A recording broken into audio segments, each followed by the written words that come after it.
యేసు లోక రక్షకుడు, యేసు పాప విమోచకుడు, యేసు లోక రక్షకుడు, యేసు పాప విమోచకుడు.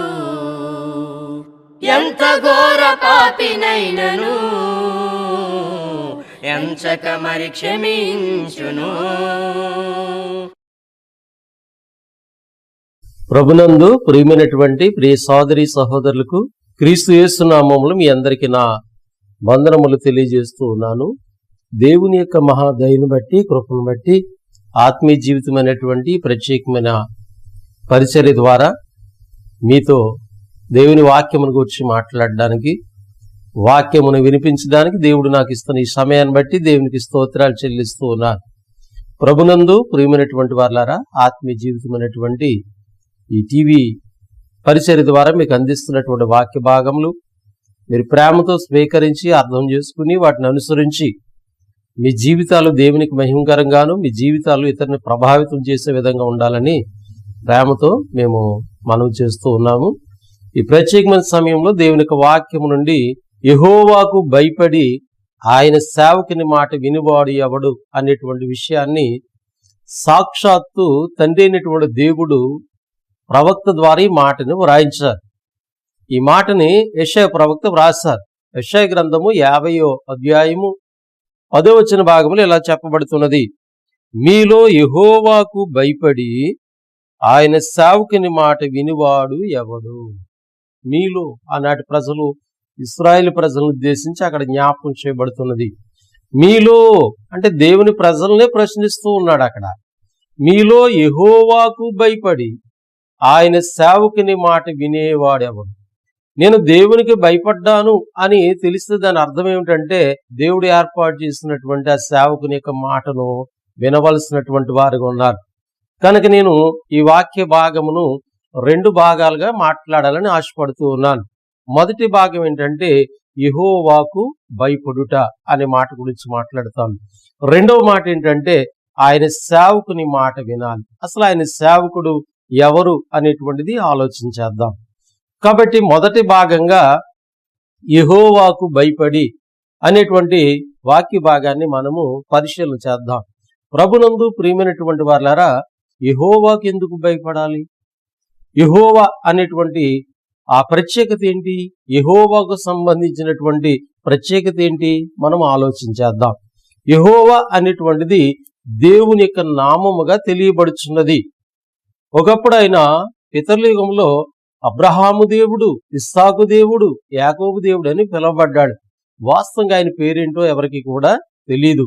కానీ సాక్షాత్తు దేవుడే మోషేతో మాట్లాడుతున్నటువంటి సందర్భంలో ఈ మాట ఆయన స్పష్టంగా తెలియజేయటం అనేటువంటిది జరిగింది.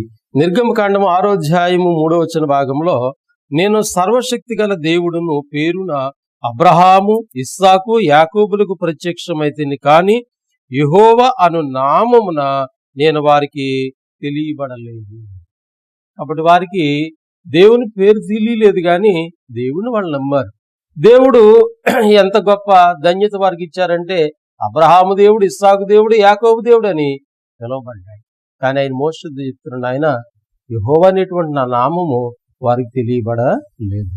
కాబట్టి ఇక్కడ మనం గమనిస్తుంటే యెహోవా అనేటువంటిది దేవుని యొక్క పేరు. అయితే ఇప్పుడు మనము యెహోవాకు భయపడాలి. యెహోవాకు ఎందుకు భయపడాలి? ఈ సంగతులు మనము ఆలోచించేద్దాం. యెహోవాకు ఎందుకు భయపడాలి అనేటువంటి విషయంలో ఈ సందర్భంలో 3 సంగతులు మీకు నేను జ్ఞాపకం చేయాలని ఆశపడుతూ ఉన్నాను. ప్రభునందు ప్రియులారా, యెహోవాకు ఎందుకు భయపడాలంటే యెహోవా సృష్టికర్త అని మొదటిగా మనం గమనించాలి. దేవుడు సృష్టికర్త. ఈ భూమిని, ఆకాశమును, అందులో సమస్తమును నిర్మించినటువంటి వాడు ఆయనే అని మనకి దైవ గ్రంథములు ఎన్నో సందర్భాలు దేవుడు జ్ఞాపకం చేశాడు. యెషయా గ్రంథము 45వ అధ్యాయము 12వ వచన భాగంలో ఈ మాట చదువుకుందాం. భూమిని కలగజేసిన వాడు నేనే, దాని మీద ఉన్న నరులు నేనే సృజించితిని, నా చేతులు ఆకాశమును విశాలపరచును, వాటి సర్వ సమూహమునకు నేను ఆజ్ఞ ఇచ్చితిని. ప్రభునందు ప్రియులారా, యెహోవాకు ఎందుకు మనం భయపడాలంటే ఆయన మొదటగా మనం గమనిస్తున్నాము, ఆయన సృష్టికర్త, ఆయన ఏం చేశాడంట? భూమిని కలగజేస్తున్నవాడు, నరులను సృజించినవాడు, ఆయన చేతిలో ఆకాశమును విశాలపరచును, వాటి సర్వ సమూహమునకు ఆయన ఆజ్ఞ ఇచ్చాడు. కాబట్టి ఈ భూమి గాని ఈ ప్రకృతి అంతా కూడా దేవుని యొక్క మాటకు లోబడి నడుస్తూ ఉంది. ఆకాశం ఆలకించము, భూమి సవియుగ్మని పిలుస్తున్నాడు. అవన్నీ కూడా ఆయన మాటకు లోబడుతున్నట్టుగా దేవుని వాక్యం బట్టి మనం గమనిస్తాం. అంటే ఇంత ప్రకృతిని, ఇంత గొప్ప ప్రకృతిని కలగజేసినటువంటి దేవుడు ఆయన సృష్టికర్త. కానీ లోకము సృష్టికర్తకి ప్రతిగా సృష్టమును పూజిస్తూ ఉన్నారు. అంటే దేవుడికి ఎందుకు భయపడాలో అర్థం కాలేదు వారికి. కానీ ఈనాడు దేవుడు తెలుసు, దేవుడిని నమ్ముకున్నాము అని చెప్పుకునేటువంటి మనము యెహోవాకు ఎందుకు భయపడాలంటే ఆయన సృష్టికర్త. 100వ కీర్తనలో 3వ వచన భాగంలో దేవుడు జ్ఞాపకం చేశాడు, యెహోవాయే దేవుడిని తెలుసుకునుడి, ఆయనే మనలను పుట్టించును. కనుక భూమిని, ఆకాశమునందల సమస్తము సర్వసమూహమును సృజించటం మాత్రమే కాదు, భూమి మీద శ్రేష్టమైనటువంటి వాడిగా మానవుని దేవుడు చేశాడు. కాబట్టి యెహోవాయే దేవుడని తెలుసుకునుడి. మానవుడు తెలుసుకోవాల్సిన సంగతి ఏంటంటే యెహోవా నిన్ను సృజించిన వాడు, నీ సృష్టికర్త. నువ్వు నివసించడానికి అనుకూలమైనటువంటి సృష్టిని చేయటమే కాదు, సృష్టిలో శ్రేష్టమైనటువంటి వాడిగా మానవుని దేవుడు సృజించాడు. అంటే నరుని కలగజేసుకోలేదు. మానవుడు రకరకాలుగా ఆలోచన చేస్తున్నాడు. మనిషి ఎంత హీన స్థితికి వెళ్ళిపోయాడంటే నేను కోతులు ఉండొచ్చు అని చెప్పుకునేటువంటి దౌర్భాగ్యమైన స్థితికి వెళ్ళాడు. కానీ దేవుడు ఏం చెప్తున్నాడంటే నువ్వు కోతులోంచి రాలేదు నాయన, నీవు నాలో నుండే వచ్చావు, నేనే నిన్ను సృజించాను, నా ఆత్మ పోలికగా నిన్ను చేస్తాను, నా ఆత్మ నీకు అనుగ్రహించానని దేవుడు తెలియజేస్తున్నాడు. అందుకని మానవుడు దేవుని బట్టి బ్రతుకుచున్నాడు, మానవుడు దేవుని బట్టి చలిస్తున్నాడు, దేవుని బట్టి ఉనికి కలిగి ఉన్నాడు అనేటువంటి సత్యాన్ని మనం గుర్తించాలి. అపోస్తుడైనటువంటి పౌలు ఏథెన్స్ అనేటువంటి పట్టణానికి వెళ్ళినప్పుడు ఆ సందర్భంలో అక్కడ మాట్లాడాడు. వారికి పాపం నిజదేవుడు ఎవరో తెలియక ఆ తెలియబడిన దేవుడు అని కూడా ఒక గుడి కట్టుకొని వాళ్ళ దేవుణ్ణి వెంబడిస్తున్నటువంటి పరిస్థితుల్లో పౌలు ఏథెన్స్ పట్టణానికి వెళ్ళి పరిశుద్ధాత్మ ప్రేరణలో అక్కడ అనేకమైన సంగతులు మాట్లాడి ప్రాముఖ్యంగా వాళ్ళకి తెలియజేసింది ఏంటంటే ఆకాశమునకు భూమికి ప్రభు అయినటువంటి దేవుడు ఉన్నాడని, ఆయనే వాటిని కలగజేశాడని, ఆయన మనుషుల చేతులతో చేయబడినటువంటి వాటితో ఆయన పూజింపబడ్డని, ఆయన అందరికీ జీవమును, ఊపిరిని, సమస్తాన్ని అనుగ్రహించాడని, ఆయన బట్టి మనం నివసిస్తున్నామని, చలిస్తున్నామని, ఉనికి కలిగి ఉన్నామని, ఆయనను బట్టి ఆదామైనటువంటి ఒక మనుషుల నుంచి ఈ సర్వమానవాళి లోకానికి వచ్చారని పౌలు అక్కడ తెలియజేశాడు. అంటే ఆయన సృష్టికర్త ఎవరో అనేటువంటిది అక్కడ తెలియజేయటం అనేటువంటి జరిగింది. కనుక ప్రభునందు ప్రియులారా, మొదటి మాటగా నేను మీకు జ్ఞాపకం చేస్తున్నాను, యెహోవాకి ఎందుకు భయపడాలంటే యెహోవా సృష్టికర్త. అందుని బట్టి మనం ఆయనకి భయపడాలనేటువంటి సత్యాన్ని గమనించాలి. రెండవదిగా మనము ఆలోచన చేద్దాం. సృష్టించిన వాడు నీకు భర్త అయి ఉన్నాడని గ్రంథం చెప్తుంది. అంటే సృష్టికర్త మనకేమై ఉన్నాడంట? భర్త అయి ఉన్నాడు. ఈ మాట చాలా జాగ్రత్తగా ఆలోచన చేయాలి. ప్రభునందు నా ప్రియమైనటువంటి వారులారా, ఈ వాక్య భాగాన్ని మనము గమనిస్తూ ఉన్నాము. యెషయా గ్రంథము 54వ అధ్యాయం 5వ వచన భాగం చదువుతున్నాను. నిన్ను సృజించిన వాడు నీకు భర్త అయి ఉన్నాడు, సైన్యములకు అధిపతకు యెహోవా అని ఆయనకు పేరు. యెహోవా సృష్టికర్త, మొదటి భాగం చూసాం. రెండవది ఏంటంట? నిన్ను సృజించిన వాడు నీకు భర్త అయి ఉన్నాడు అనే మాట చెప్పబడదు. యెహోవాకు ఎందుకు భయపడాలంటే యెహోవా సృష్టికర్త. రెండవదిగా సృష్టించిన వాడు నీకు భర్త అయి ఉన్నాడు అని చెప్పబడదు. ఈ మాట యొక్క భావాన్ని మనం అర్థం చేసుకోవాలి. భర్త అంటే అర్థం ఏంటి? లోకంలో భార్య భర్తల బంధం ఉంది. దేవుడి భార్య భర్తల బంధం గురించి ఎంతో గొప్పగా తన గ్రంథంలో వ్రాయించాడు. భార్య భర్తల బంధమును కలగజేస్తున్న వాడు దేవుడు, కుటుంబ వ్యవస్థను తీసుకొచ్చిన వాడు దేవుడు. కాబట్టి మన కళ్ళ ముందు భార్య భర్తల బంధం తెలుసు గనక భర్తగా ఉన్నాడంటే దాని యొక్క అర్థాన్ని మనం తెలుసుకోవాలని దేవుడు వ్రాస్తూ ఉన్నాడు. ఇక్కడ భర్త అనేటువంటి మాటని అర్థం చేసుకుందాం. భర్త అంటే 6 విషయాలు ఇందులో నేను మీకు జ్ఞాపకం చేయాలని ఆశపడుతున్నాను. భర్త అంటే అర్థం ఏంటంటే భరించువాడు. అంటే దేవుడు నిన్ను భరించేవాడుగా ఉన్నాడు. భర్త ఏం చేయాలి? భార్యను భరించాలి. కనుక భర్త అనగా భరించువాడు అనేటువంటి విషయాన్ని మీకు జ్ఞాపకం చేస్తున్నాను. కీర్తన గ్రంథము 68వ అధ్యాయము 19వ వచన భాగంలో మీరు గమనించినట్లయితే అక్కడ భక్తుడు అంటున్నాడు, యెహోవా నామము స్తుతింపబడును గాక, అనుదినము ఆయన మా భారమును భరిస్తూ ఉన్నాడు. ప్రభునందు ప్రియులారా, అనుదినము ఆయన ఏం చేస్తున్నాడంట? మా భారమును భరిస్తున్నాడు. అంటే నిన్ను సృజించిన వాడు నీకు భర్త అయి ఉన్నాడు, అంటే నిన్ను భరించేవాడికి ఉన్నాడు. ఎంతవరకు అంటే అనుదినము కూడా నిన్ను భరించేవాడికి ఉన్నాడు దేవుడు. భర్త అంటే భరించేవాడని అర్థం. కనుక భర్త అనగా భరిస్తున్నాడు. ఆయన ఏం చేస్తున్నాడంటే ఎవరినైతే ఆయన సృజించుకున్నాడో మానవుని, ఆ సృజింపబడినటువంటి, ఇక్కడ సృజించబడటం అంటే రెండు విషయాలు ఉన్నాయి ప్రభునందు ప్రియులారా. ఈ లోకానికి మానవులుగా మనం వచ్చామంటే దేవుడు కారకుడు, తల్లి గర్భంలో మనం నిర్మించి ఈ లోకాన్ని పంపించాడు.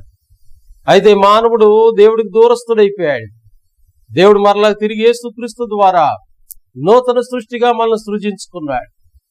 క్రీస్తులో క్రొత్తగా మనం చేసుకున్నాడు, అంటే నూతన జన్మనిచ్చాడు. క్రీస్తునందు నూతన సృష్టిగా చేసుకున్నాడు. కనుక సృజించినటువంటి ఆయన నీకేమైనాడంటే భర్త అయి ఉన్నాడంటే అనుదినము కూడా నీ యొక్క భారమును భరించేవాడిగా ఆయన ఉన్నాడనేటువంటి సత్యాన్ని మనము జ్ఞాపకం చేసుకోవాలి. రెండవదిగా సృజించిన ఆయన మనకి భర్త అయి ఉన్నాడు. భర్త అంటే మొదటి మాట భరించేవాడు. రెండవది భర్త అంటే అర్థం ఏంటంటే యజమానుడు. ఆయన ఏమైనాడు? మనకి యజమానుడై ఉన్నాడు. చాలా మంది గృహాల దగ్గర బోర్డులు పెడతారు, కానీ వాస్తవంగా ఆయన్ని యజమానుడిగా అంగీకరించరు. తప్పుగా అర్థం చేసుకోకండి, దీని భావాన్ని అర్థం చేసుకోండి ప్రభునందు ప్రియులారా. ఏంటి బోర్డు? ఈ గృహాధిపతి క్రీస్తు అంటారు, లేదా ఈ గృహాధిపతి యెహోవా అని పెడుతూ ఉంటారు. పేర్లు పెడుతున్నాం, గృహాధిపతి అని బోర్డు పెడుతున్నాం, కానీ ఆ గృహంలో ఉన్నటువంటి అందరి మీద ఆయన యజమానుడిగా ఉన్నాడా? ఆయన యజమానుడిగా గౌరవిస్తున్నారా? యజమానుడి యొక్క మాట వింటున్నారా? కాబట్టి ఇక్కడ మనం గమనించినట్లయితే మన సృజించినటువంటి ఆయన మనకి యజమానుడు. కాబట్టి మనం ఏమి ఉండాలి? యజమానుడి పట్ల విధేయత కలిగి ఉండాలి, లోబడి ఉండాలి. యజమానుడు ఏం చేస్తాడు? ఆ దాసుల ఎడల ఏం కావాలో వాళ్ళకి ఏర్పాటు చేస్తాడు. దాసుడికి కావలసినటువంటి వాటిని ఇస్తాడు ఆయన. కనుక దేవుడు భర్తగా ఉన్నాడంటే దాని అర్థం ఏంటంటే భరించేవాడిగా ఉన్నాడు. రెండవదిగా యజమానుడిగా ఉన్నాడనేటువంటి సత్యాన్ని మనము అర్థం చేసుకోవాలి ప్రభునందు ప్రియులారా. మూడవదిగా గమనించినట్లయితే భర్త అంటే ప్రేమించేవాడు. భర్త అంటే అర్థం ఏంటి? ప్రేమించేవాడు. దేవుడు లోకమును ఎంతో ప్రేమించును ప్రభునందు ప్రియులారా. ఎంతగా ప్రేమించాడంటే పరలోకములో తనతో సమానమైన స్థితి కలిగినటువంటి తన కుమారుడైనటువంటి యేసుని లోకమునకు పంపించి ఆయనకు ప్రాణము మానవులక పాప పరిహారము కొరకు సిలువకు అప్పగించి సిలువలో ఆయన చనిపోయాడు, సమాధిపడ్డాడు. కనుక దేవుడు ప్రేమించాడంటే ఆయన పంపించినటువంటి యేసుక్రీస్తు కూడా అంతగా ప్రేమించాడు మనల్ని. క్రీస్తు మిమ్మును ప్రేమించి పరిమళ వాసనగా ఉండటకు మీ కొరకు తన్ను తాను అప్పగించుకున్నాడని దైవ గ్రంథం చెప్తూ ఉన్నది. కనుక ప్రభునందు ప్రియులారా, మూడవదిగా దేవుడు ఏమై ఉన్నాడు? భర్త అన్నాడు. అందులో భర్త అంటే అర్థం ఏంటంటే ఒకటి భరించేవాడు, రెండవదిగా యజమానుడు, మూడవదిగా ప్రేమించేవాడు. కాబట్టి ఆయన నిన్ను ప్రేమిస్తున్నాడు. ఎంతగా ప్రేమించాడంటే ప్రాణము పెట్టేంత ప్రాణం పెట్టాడు ఆయన మన కొరకు. కాబట్టి ఆయన ప్రేమించేవాడు భర్త అంటే అర్థం. అప్పుడు భార్య భర్తల బంధంలో చెప్తాం కదా, వివాహాల్లో చెప్తాం కదా, నాయన నువ్వు నీ భార్యని ప్రేమించాలి అని చెప్తారు. కనుక నాలుగో సంగతిని ఆలోచించాలి. నాలుగో సంగతి ఏంటంటే భర్త అంటే అర్థం ఏంటంటే సంరక్షించేవాడు. ఏం చేయాలండి? ఆయన సంరక్షించాలి, తన భార్యని సంరక్షించాలి, అన్ని విషయాల్లో సంరక్షించుకోవాలి. దైవ గ్రంథం చెప్తుంది సంఘానికి క్రీస్తుకున్న బాంధవ్యాన్ని పోల్చి చెప్పబడింది. ఎప్పుడైతే సంఘము క్రీస్తు ప్రభు యొక్క శరీరమై ఉన్నదో, అవయవాలై ఉన్నదో, ప్రతివాడు దాన్ని పోషించుకుని, దేన్ని? తన శరీరమును పోషించుకుని సంరక్షించుకును కదా. ప్రతివాడు కూడా తన శరీరాన్ని పోషించుకుని సంరక్షించుకుంటాడు. అలాగే క్రీస్తు సంఘమును పోషించి సంరక్షిస్తాడని దైవ గ్రంథం చెప్తుంది. కనుక నాలుగవ మాట సంరక్షకుడిగా ఉన్నాడని అర్థము. 5వ మాట ఏంటంటే పోషకుడు. ఇప్పుడే మనం వాక్య భాగాన్ని విన్నాం. ఆయన పోషించేవాడు. ఆయన సర్వజీవుల యొక్క కన్నులు ఆయన వైపు చూచుచున్నవి, తగిన కాలముందు నీవు ఆహారం ఇచ్చేవాడు అని 145 కీర్తన 15వ వాక్య భాగంలో మనం గమనిస్తూ ఉన్నాం. కనుక ఈ ప్రత్యేకమైన సమయంలో మనం గమనిస్తున్నాం ప్రభునందు ప్రియులారా. 5వ మాట ఏంటంటే పోషించేవాడు. ఆయన పోషించి నిన్ను సంరక్షిస్తాడు. మరి 6వ సంగతి ఏంటంటే ఏలువాడు, అంటే నిన్ను పరిపాలించేవాడు. భర్త అంటే ఏంటి? ఏలేవాడు, పరిపాలించేవాడు. కాబట్టి భర్తకు భార్య ఏమవ్వాలి? లోబడి ఉండాలి. భర్త తనని పరిపాలిస్తాడు, ఏలుతాడని చెప్పబడుతుంది. ఆదికాండం 3వ అధ్యాయము 16వ వచన భాగంలో ఆదాము అవ్వ దేవుని యొక్క మాటను ధిక్కరించారు. వారు తినొద్దన్నటువంటి ఆ వృక్ష ఫలమును వారు తిని పాపం తెచ్చుకున్నారు. కనుక వారిని ఏదేని తోట నుండి దేవుడు పంపించేటువంటి సమయంలో వారితో మాట్లాడుతున్నప్పుడు సర్పము ఒక కథ చెప్పింది. అవ్వమేమో సర్పాన్ని బట్టి తిన్నానన్నది, ఆదాం గారేమో మరి ఆ స్త్రీ ఇచ్చింది కాబట్టి తిన్నానన్నాడు. అప్పుడు స్త్రీతో మాట్లాడుతున్న సందర్భంలో ఆయన మాట్లాడుతున్నాడు, నేను తినవద్దు అన్నటువంటి వృక్ష ఫలం నువ్వు తిన్నావు గనక ఇదిగో నీ యొక్క గర్భ ఫలము, అంటే నీ యొక్క గర్భవేదనను నేను హెచ్చిస్తాను. నువ్వు వేదనతో పిల్లలకు అంటావు, ఇదిగో నీ భర్త ఎడల నీకు వాంఛ కలుగుతుంది, అతడు నిన్ను ఏలును. భర్త ఏం చేయాలి? భార్యని ఏలా. ఇక్కడ మనము దేవుడు ఎలాగున్నాడు? భర్తగా ఉన్నాడు. అంటే దాని అర్థం ఏంటంటే నిన్ను ఏలేవాడుకున్నాడు. కాబట్టి నీ మీద పరిపాలన చేసేవాడు ఎవరు? దేవుడు. కాబట్టి నువ్వు వేరు వాళ్ళ యొక్క అధికారానికి, వేరు యొక్క మాటలు లోబడినట్లయితే నిన్ను సృజించిన వాడు నీకు భర్త ఉన్నాడు అనేటువంటి మాట నీకు అర్థం కాలేదు కాబట్టి నువ్వు దేవుడికి భయపడలేదు. కాబట్టి నువ్వు దేవుడికి ఎందుకు భయపడాలంటే, నేను దేవుడికి ఎందుకు భయపడాలంటే నన్ను సృజించిన వాడు నాకు భర్త ఉన్నాడు. భర్త అంటే అర్థం చూస్తాం. భర్త అంటే భరించేవాడు, భర్త అంటే యజమానుడు, భర్త అంటే ప్రేమించేవాడు, భర్త అంటే సంరక్షించేవాడు, భర్త అంటే పోషించేవాడు, భర్త అంటే పరిపాలించేవాడు. ఆయనకు అధికారమునకు లోబడి ఉండాలని దైవ లేఖనాలు మనకు జ్ఞాపకం చేస్తున్నాయి. నీ ప్రవర్తన అంతటి యందు ఆయన అధికారమునకు లోబడి ఉండాలి. కాబట్టి భర్త అంటే అర్థాన్ని మీకు జ్ఞాపకం చేస్తాను. కనుక అపోస్తలుడైన పౌలు ఈ భార్య భర్తల బంధాన్ని ఉద్దేశించి ఈ సాంకేతం జ్ఞాపకం చేస్తాడు. ఎఫెసీ పత్రిక 5వ అధ్యాయము 22 నుంచి 33 వచ్చిన భాగాలు చదివితే భార్య భర్తల యొక్క బంధము, అక్కడ సంఘానికి క్రీస్తుకున్న బంధము, సంఘాన్ని క్రీస్తు ఎంతగా ప్రేమిస్తాడో, ఎలా పోషించుకుంటాడో, ఎలా సంరక్షించుకుంటాడో, ఇవన్నీ కూడా అక్కడ చెప్పబడ్డాయి. నేను చెప్పినటువంటి మాటలు ఇందులో మీకు కనపడుతున్నాయి ప్రభునందు ప్రియులారా. అయితే నేను 33వ వచనము ఆఖరిగా చెప్పడానికి ప్రయత్నం చేస్తూ ఉన్నాను. మెట్టుకు మీలో ప్రతి పురుషుడును తనను వలె తన భార్యను ప్రేమింపవలను, భార్య అయితే తన భర్త యందు భయము కలిగి ఉన్నట్లు చూసుకోవాలి. భార్య భర్త పట్ల ఏం కలిగి ఉండాలంట? భయం కలిగి ఉండాలి. ఇప్పుడు మనకు సృజించిన వాడు ఏమైనాడు? భర్త అయినాడు. కనుక దేవుని పిల్లలైనటువంటి మనము, లేదా అర్థం చేసుకుంటే ఈ లోకంలో ఉన్నవారు దేవుడికి ఏమవ్వాలి? భయపడాలి. ఎందుకు భయపడాలి? మొదటి మాట ఆయన సృష్టికర్త, రెండో మాట సృజించినటువంటి ఆయన భర్త ఉన్నాడు అనేటువంటి సత్యాన్ని గుర్తించాలి. మరి మూడో మాటను మనము ఆలోచన చేద్దాం. యెహోవాకు మనం ఎందుకు భయపడాలంటే ఆయన తండ్రిగా ఉన్నాడు.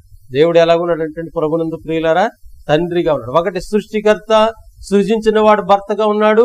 మూడోది తండ్రిగా ఉన్నాడు. తండ్రి అనేటువంటి మాట దేవుని గురించి మనం చూస్తూ ఉంటాం. మరి లోకానికైతే దేవుడు దేవుడుగానే ఉన్నాడు, కానీ దేవుని నమ్మినటువంటి పిల్లలకి దేవుడు తండ్రిగా ఉన్నాడు. దేవుడు ఏమయ్యాడు? తండ్రి అయ్యాడు. అంటే దేవుడు అంటే కొంచెం దూరం, తండ్రి అంటే బాంధవ్యం దగ్గరికి వచ్చేసింది. కొరింథీయులకు రాసినటువంటి 2వ పత్రిక 6వ అధ్యాయము 18వ వచ్చిన భాగంలో దేవుడు ప్రత్యేకతను కోరుతున్నాడు తన పిల్లల్లో. మీరు వారిలోని ప్రత్యేకంగా బయలువెడలి, నేను మిమ్మల్ని చేర్చుకుంటాను, నేను మీకు తండ్రిని ఇందును, మీరు నాకు కుమారులను కుమార్తెలైందురని సర్వశక్తి గల ప్రభువు చెప్తున్నాడు. ఆయన ఎలాంటి దేవుడు? సర్వశక్తి కలిగినటువంటి ప్రభు. కానీ ఆయన ఏం చెప్తున్నాడు? నేను మిమ్మల్ని చేర్చుకుంటున్నాను. ఎలాగా?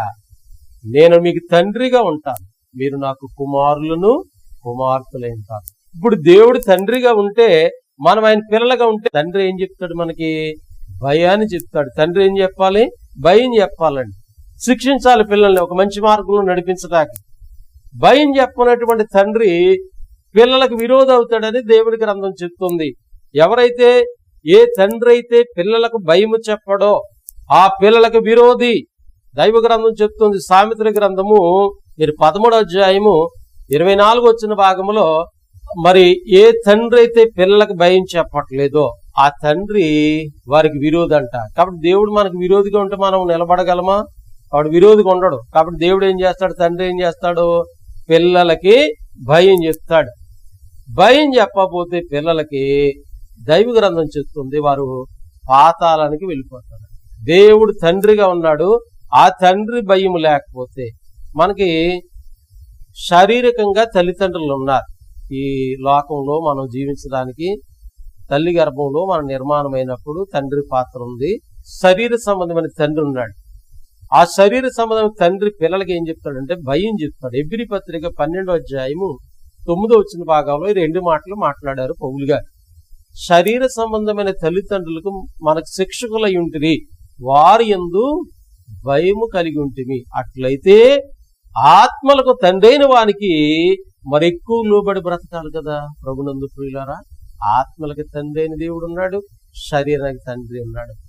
శరీర తండ్రికి, శరీర సంబంధ తండ్రి మనం మంచిగా బ్రతకాలని, మంచి భవిష్యత్తు కావాలని ఈ లోకంలో ఖచ్చితంగా ప్రతి తండ్రి పిల్లలకు భయం చెప్తాడు. ఖచ్చితంగా పిల్లల తండ్రికి లోబడాలి, భయపడాలి. అలాగే పరమందున్నటువంటి తండ్రి, ఆత్మలకు తండ్రి అయినటువంటి దేవుడికి మరి మనం ఎక్కువ భయపడి లోబడి జీవించాలి కదా అని పౌలు అక్కడ జ్ఞాపకం చేస్తున్నాడు. కనుక తండ్రి ఏం చేస్తాడంటే భయం చెప్తాడు. వాస్తవంగా తండ్రి ఎందుకు భయం చెప్తాడంటే పిల్లలు ప్రేమించాడు, పిల్లలు మంచి ప్రయోజకులు అవ్వాలనుకున్నాడు. ఏ తండ్రి భయం చెప్పట్లేదంటే ఆ పిల్లల పట్ల ప్రేమ లేదని అర్థం, ఆ పిల్లలను విడిచిపెట్టాడని అర్థం.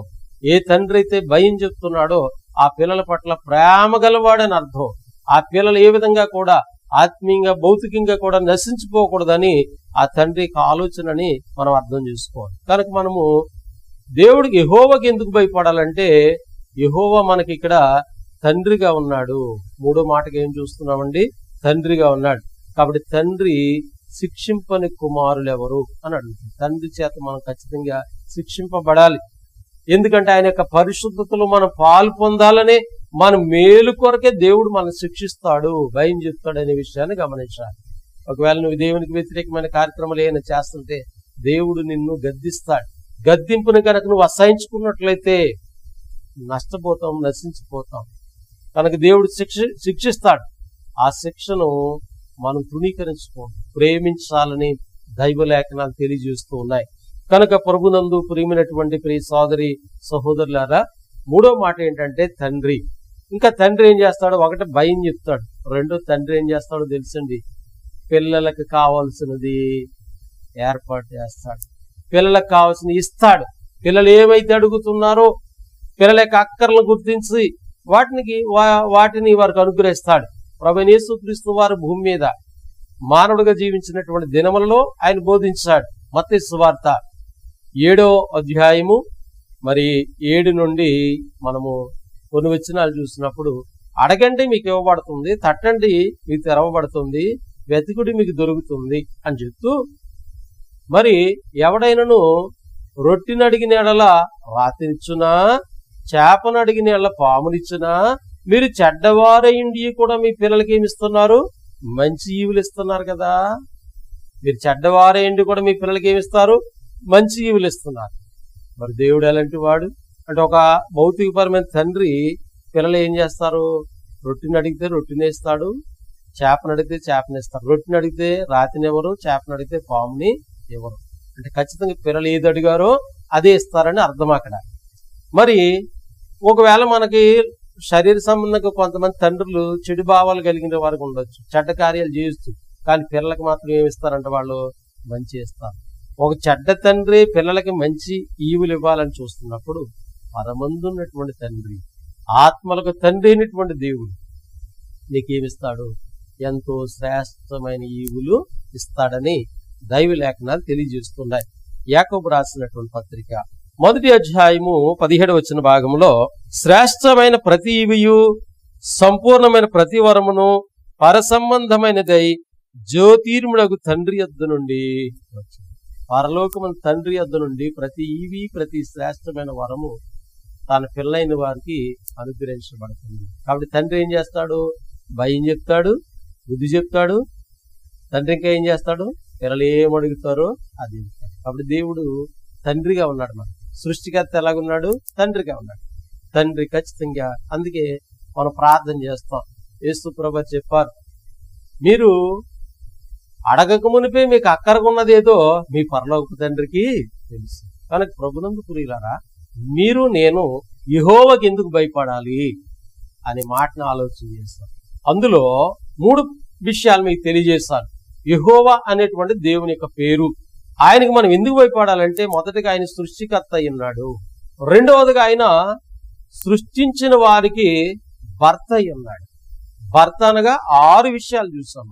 భర్త అంటే భరించేవాడు, యజమానుడు, ప్రేమించేవాడు, సంరక్షకుడు, పోషించేవాడు, ఏలువాడు.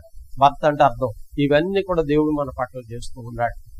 మూడవదిగా ఆయన తండ్రిగా ఉన్నాడు. తండ్రి ఏం చేస్తాడు? బుద్ధి చెప్తాడు, భయం చెప్తాడు. అంతేకాదు పిల్లలకు కావాల్సింది ఇస్తాడు. అది ప్రార్థన ద్వారా మనం దేవుని నుండి మన ఆలోచనల్ని, మన అవసరతల్ని తీర్చుకుంటూ ఉన్నాం. కనుక యెహోవాకి ఎందుకు భయపడాలంటే 3 కారణాలు నేను ప్రేమతో మీకు తెలియజేస్తాను. అందుని బట్టి మనం దేవునికి భయపడాలి. దేవునికి భయపడితే ఆయన సేవకుని మాట వినాలి అనేటువంటిది రెండో భాగంగా తదుపరి మనం ఆలోచన చేద్దాం. ఈ మాటలు దేవుడు మనందరి హృదయాల్లో ఫలింప చేయాలని ప్రేమతో నేను తెలియజేస్తూ నన్ను నేను హెచ్చరించుకుంటూ మాటలు ముగిస్తూ ఉన్నాను. మీ అందరికీ నా వందనములు. పరిశుద్ధుడైన మా తండ్రి, ప్రేమగల ప్రభు, నీకు స్తోత్రాలు, కృతజ్ఞతలు చెల్లిస్తూ ఉన్నాము. చెప్పబడిన మాటలు నిష్ప్రయోజనము కాకుండా మా జీవితాల్లో మరి రక్షణ దీవెనకరంగాను, తద్వారా మేము మీకు మహిమకరంగా ఉండే బిడ్డలుగా బలపరచండి. ప్రేమతో, విశ్వాసంతో ఈ వాక్య పరిచర్యలో పాల్పొందిన బిడ్డల్ని, మరి నన్ను ప్రోత్సహిస్తున్నటువంటి బిడ్డల్ని, ఈ పరిచర్య కొరకు సహకరిస్తున్న వారిని, అలాగే ఆర్థికంగా ప్రోత్సహిస్తున్న సంఘము, సంఘ బిడ్డలను బట్టి కూడా స్తోత్రాలు చెల్లిస్తూ, ఈ మాటలు ఎవరైతే వింటున్నారో వారి హృదయాల్ని మార్పు చెందినట్లు సహాయం చేయండి. మమ్మల్ని పరిపాలించిన నాయకుల, అధికారులు, మా దేశ రాష్ట్ర ప్రజలందరి కొరకు ప్రార్థన చేస్తున్నాము. క్రీస్తును గూర్చినటువంటి రక్షణ సువార్త అనేక మందికి అందినట్లు ఆటంకం లేకుండా మీ దయ, మీ సహాయం కొరకు వేడుకుంటూ యేసుక్రీస్తు వారి నామములు ప్రార్థన అడిగి వేడుకొనిచున్నాము తండ్రి, ఆమేన్. మీ అందరికీ వందనములు. దేవుడు మిమ్మల్ని, మీ కుటుంబం దీవించి ఆశీర్వదించును గాక. ఆమేన్.